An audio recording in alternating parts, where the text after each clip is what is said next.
കൊൽക്കത്തയിൽ കൊല്ലപ്പെട്ട വനിതാ ഡോക്ടർ കൂട്ടബലാത്സംഗം നേരിട്ടിട്ടില്ലെന്ന് CBI. സഞ്ജയ് റോയ് മാത്രമാണ് കുറ്റക്കാരനെന്നും CBI വൃത്തങ്ങൾ പറയുന്നു. മുൻ പ്രിൻസിപ്പൽ സന്ദീപ് ഘോഷ്, മുഖ്യപ്രതി സഞ്ജയ് റോയ് തുടങ്ങി 5 പേരുടെ നുണപരിശോധന നടത്താൻ CBI കോടതിയിൽ അപേക്ഷ നൽകി. ഡോക്ടറുടെ കൊലപാതകത്തിൽ തൃണമൂൽ കോൺഗ്രസിനുള്ളിൽ ഭിന്നത ശക്തമെന്നാണ് റിപ്പോർട്ട്. വനിതാ ഡോക്ടറെ കൂട്ടബലാത്സംഗം ചെയ്ത് കൊലപ്പെടുത്തിയെന്നായിരുന്നു ആദ്യമുയർന്ന ആരോപണം. എന്നാൽ ഫോറൻസിക് റിപ്പോർട്ടും CCTV ദൃശ്യങ്ങളും പരിശോധിച്ച് CBI ഇക്കാര്യം നിഷേധിക്കുകയാണ്. കൂട്ടബലാത്സംഗം നടന്നിട്ടില്ലെന്നാണ് CBI വൃത്തങ്ങൾ പറയുന്നത്. Police civic volunteer Sanjay Roy മാത്രമാണ് കേസിലെ പ്രതിയെന്ന നിഗമനത്തിലേക്ക് CBIയും എത്തുന്നു. കേസിൽ മുൻ പ്രിൻസിപ്പൽ സന്ദീപ് ഘോഷിനെ CBI തുടർച്ചയായി 7ാം ദിവസവും ചോദ്യം ചെയ്തു. സന്ദീപ് ഘോഷിന്റെ നുണപരിശോധനയ്ക്ക് CBI കോടതിയുടെ അനുമതി തേടുമെന്നാണ് സൂചന.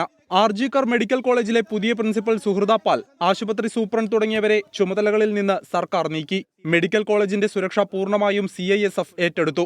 വിഷയത്തിൽ മമതാ ബാനർജിയും അനന്തരവൻ അഭിഷേക് ബാനർജിയും തമ്മിൽ ഭിന്നത ശക്തമാകുന്നുവെന്നാണ് റിപ്പോർട്ടുകൾ. സന്ദീപ് ഘോഷിനെതിരെ കടുത്ത നടപടിയെടുക്കാത്തതിൽ അഭിഷേകിനും പ്രതിസന്ധി ഘട്ടത്തിൽ അഭിഷേക് ഇടഞ്ഞു നിൽക്കുന്നതിൽ മമതയ്ക്കും അതൃപ്തിയുണ്ടെന്നാണ് റിപ്പോർട്ട്. സുപ്രീം കോടതി ഇടപെടലിന്റെ പശ്ചാത്തലത്തിൽ വിവിധ സംഘടനകൾ പണിമുടക്കിൽ നിന്നും പിന്മാറുമ്പോഴും അതിക്രൂരമായി കൊല ചെയ്യപ്പെട്ട തങ്ങളുടെ സഹപ്രവർത്തകയ്ക്ക് നീതി ഉറപ്പാക്കുന്നതുവരെ പ്രതിഷേധത്തിൽ നിന്നും പിന്നോട്ടില്ല എന്നാണ് RG-കോർ മെഡിക്കൽ കോളേജിലെ ഡോക്ടർമാരുടെ തീരുമാനം.